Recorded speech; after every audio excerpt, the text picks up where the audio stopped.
Hello everyone, I hope you are doing well. Today we will talk about how to fix or how to solve the problem of Wattpad beta.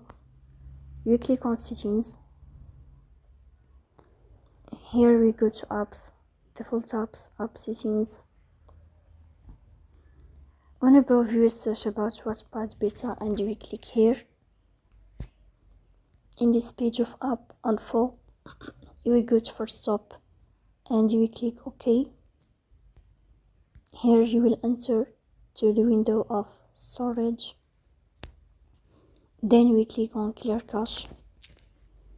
In the end, you will turn off your phone and you will wait a moment to restart your phone again to fix that problem. So that's all. Don't forget to support us by like and subscribe. See you next time and thank you for your watching and your attention.